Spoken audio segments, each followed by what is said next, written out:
Well, I couldn't be more pleased with my next guest joining me here inside the wind tunnel because I truly believe he can give us a look inside this past weekend's Daytona 500 from so many different levels.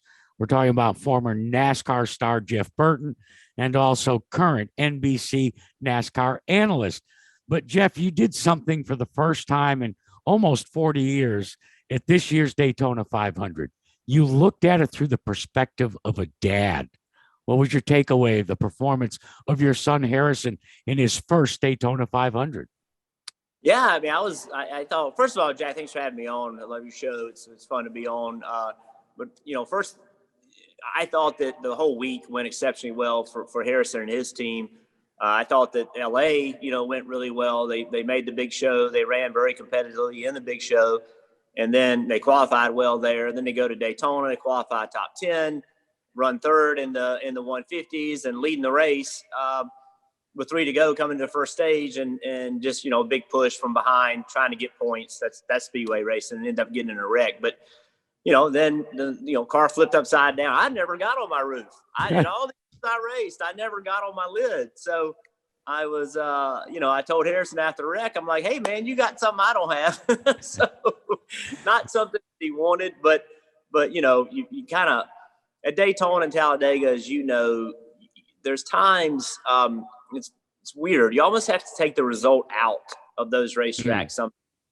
And what job did I do as a driver? What job did I do as a spotter? What job did I do as a crew chief? And almost forget the finish, unless you cause the wreck or you cause the incident, then you really need to analyze it. But, in Harrison's case, I don't know what he could have done different in that situation. And I think in those wrecks, you look at it and say, could I have done something different? But then move on. You just got to move on. But I thought he had an extremely positive start to the year. Those moments when that car got airborne, though, as a dad, what went through and coursed through your heart as it was end over end, and then finally, thank God, landed on all four? Jack, I really believe that this car is, if you look at the center section and the structure of this car, it's a tougher race car than what we've had in the past. And he never really hit that hard.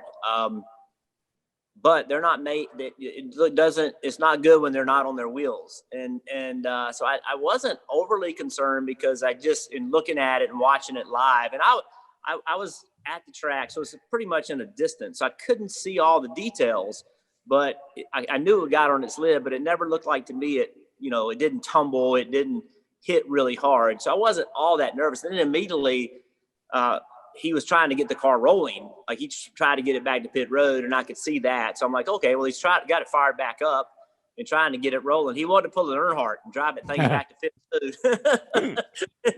And unfortunately knocked those spindles off of it, so he couldn't do it. There's been a lot of off-season speculation and really until they dropped the green flag with all 40 of those behemoths out there, we just had so many unanswered questions. We all have talked about it ad nauseum. The first time in the history of NASCAR that a race car was designed by OEMs, by individual teams, all of the different stakeholders. As a follower of this sport, and in your role as an NBC analyst, how would you grade the performance of the NextGen car at Daytona? Pretty high, really. I mean, when you think about it, what I try to do, Jack, is I try to look at things in a whole, right? So we can't have a car that just works well at Daytona, right? Or just works well on a road course. Like, we have to have a car that works well everywhere. And so, I go back and I was at most tests the off season. I didn't go to Phoenix, but all the other ones I went to. What I see is a car that has a tremendous amount of positive capabilities. I also know that to maximize those, we're going to go through some growing pains, as we have, as Kyle Petty reminded me, in every major generation of car change that we've gone through this evolutionary process. So, I thought the Coliseum exceeded my expectations in regard to what the car could do. I mean, think about that. We put a 3,400-pound race car on a quarter-mile racetrack, and it looked like a pretty normal race.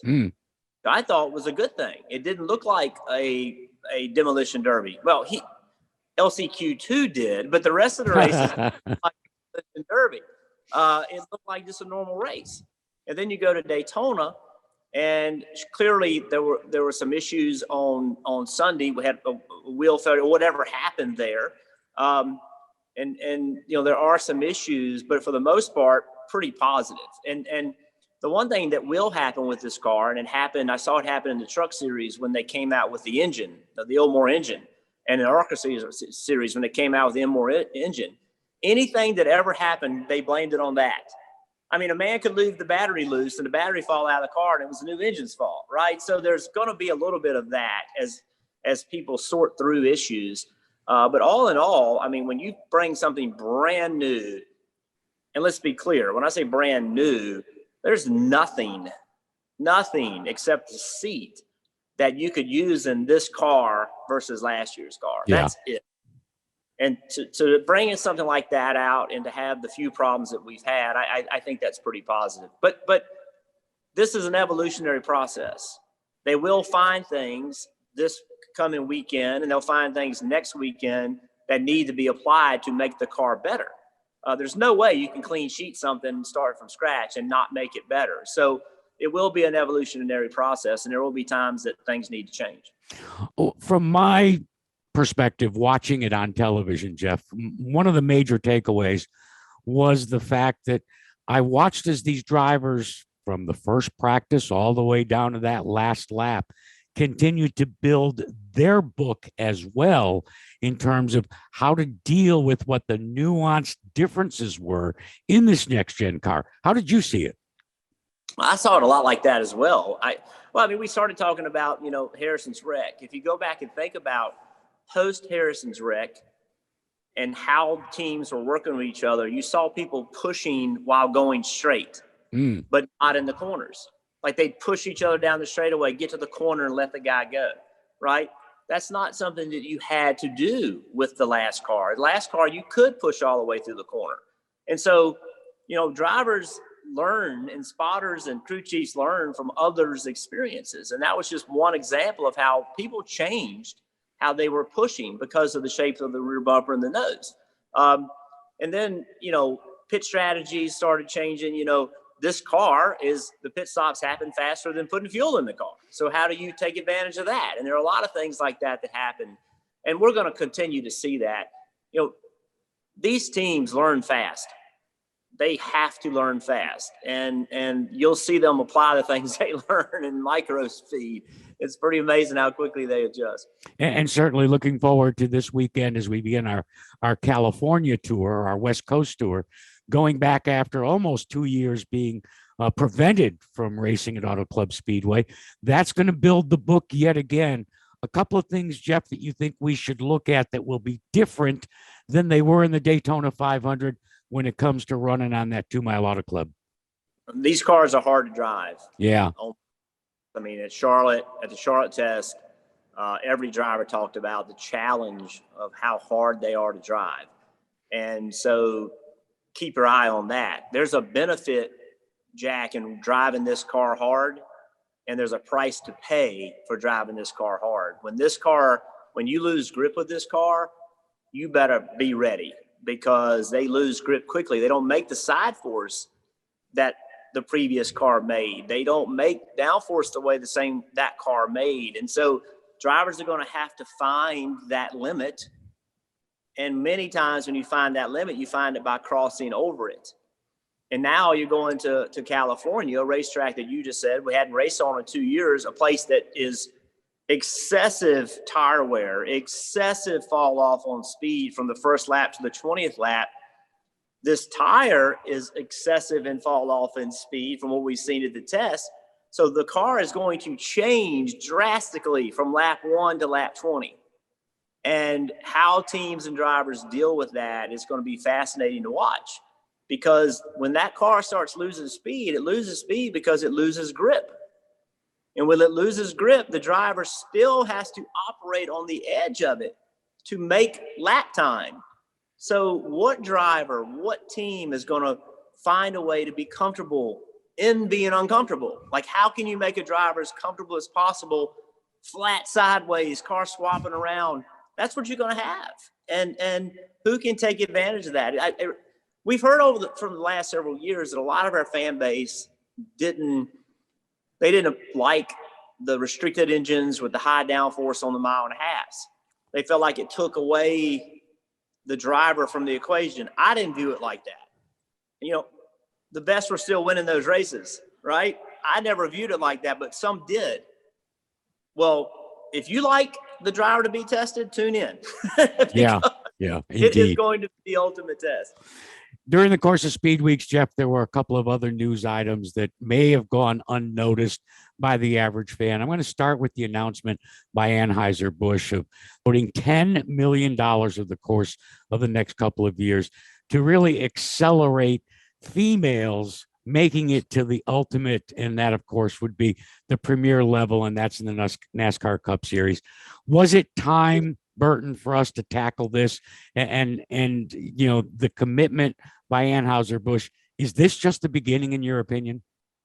Well, listen, I think it's always time to try to make sure that we are giving an equal opportunity to everybody, and that's never wrong, right? And then how do you do that? I think that's the rub, Jack, is how do you make sure that we are finding ways to give equal opportunities, not equal results, equal opportunities, when these guys start racing at 4, 5, 6 years old, right? So how do you do that? I think that's a major challenge for our sport, because, you know, my son has a lot of friends that he raced with.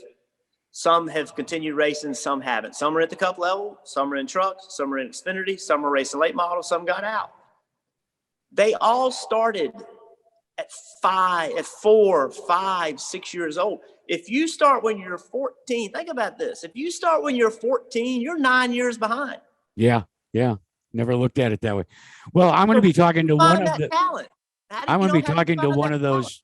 I'm going to be talking to one of those Accelerate Her program participants, Brittany Zamora, a little bit later in the show. But will you explain to me what your role, because this is the other news that hit the bricks, so to speak, while you were in Daytona. You're now officially the chairman of the Driver Advisory Council. That's a mouthful there, Burton. But what is the role? And more importantly, what's the mission statement for this Driver Advisory Council? Well, Jack, the mission statement is simply to try to help move the sport forward, create the safest racing that we can, and also try to provide opportunities for drivers on and off the track. But so what does that mean? What that means is the drivers want to see this sport better when they leave than it was when they got here. And every driver takes that responsibility to work with the sport to help move it forward. And when I say move it forward, better fan access, better racing for fans, better opportunities for as safe as racing as we can possibly have, knowing that what we do isn't safe. Like, just move the ball forward, make it better. Then everybody wins. And how do you do that? You do that by working with owners. You do that by working with NASCAR. You do that by working with the track operators, with working with sponsors. Just build a more cohesive industry. How can we play a role in that? How can we play a role in moving the ball forward? We all have the same goal. You and I, we both work in the media now. We want the sport to be the best it can. What can we do as drivers to make it so that more drivers can visit with you, more drivers can take time? How can we do that, right? And so this isn't a power play like we want more money. This isn't a power play. We're going to have the rules like this. This is nothing like that. This is, how can we, as a group of drivers, work with the industry to the best possible way? And by the way, communicate better. If we just communicated better amongst ourselves and then also with the industry, that alone would make a difference. And that's a difficult thing to do because you have 40 drivers. They all have different opinions. We want those opinions. We want that personality. We don't want to tell a driver to not go talk to NASCAR. We want to encourage it. We want to encourage drivers to release themselves and be who they really are when they talk to the media, because that's what the fans deserve. And drivers deserve it. They deserve somebody to say, hey, it's okay. Like, it's okay to be yourself. Like, go do it. Go be yourself. And I think our fans will appreciate that. I think the sponsors appreciate that. I think everybody will. Now, there's going to be times that Mike says, I don't like that guy's personality. So what? It's sports. You know, some people like Dale Earnhardt, some people didn't. Some people like Kelly Yarborough, some people didn't. Some people like Jeff Gordon, some people didn't. That's what's part of what makes our sport great. Well, forgive me. I can't think of a single person that didn't like Jeff Burton. Oh, I got a list. Hey, listen, I do sincerely appreciate your giving us your perspective as we start the 2022 season. Good luck with the driver advisory board, because I think it's something that is absolutely necessary for us to continue the momentum that was birthed at the LA Memorial Coliseum, and given some growth with the Daytona 500. And I'm sure we'll be chatting down the road, but I do appreciate you spending a little time in a little bit different wind tunnel than you're used to. I like your wind tunnel. Fire that thing up. Let's get it going.